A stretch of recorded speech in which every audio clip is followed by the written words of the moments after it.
Just when you think that the Zelensky sound bites can't get any more ridiculous, they always seem to find a way.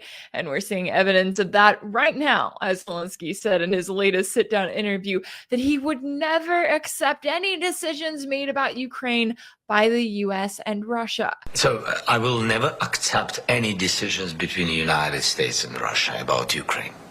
Never. And our people, never. And our adults and children and everybody. It can't be so. This is the war in Ukraine against us, and it's our human losses. And I think that he must have gone to the wrong US Puppet 101 class, because that's not how any of this works. Kiev's government and military are propped up primarily by US support right now.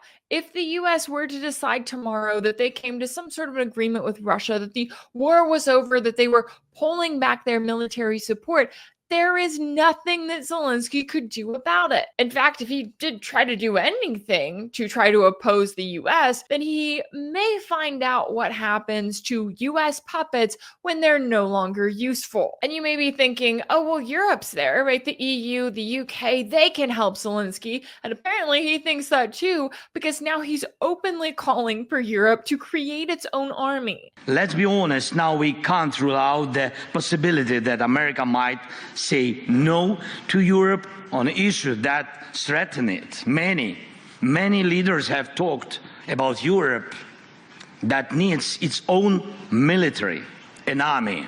And I love how he's now decided that if he can't have NATO membership the traditional way, well, then why not just create your own version of NATO? Except he's ignoring the fact that the US is the backbone of the NATO alliance, and without the US, they are nothing. And I know that Zelensky is extremely frustrated and upset about the fact that, as he's admitting, he was completely left out of plans between the US and Russia to set up upcoming talks in Saudi Arabia. But I think he's learning the hard way that the world doesn't revolve around him, and that when you're a US puppet, you're not always needed at the big boy table. Yes, even when it comes to talking about a resolution for the conflict that is going on in your country. Because at the end of the day, this is not about Ukraine versus Russia. This is about the US versus Russia, and the US using Ukraine to fight Russia in a proxy war. Therefore, if we're talking about any sort of resolution, it's Washington and Moscow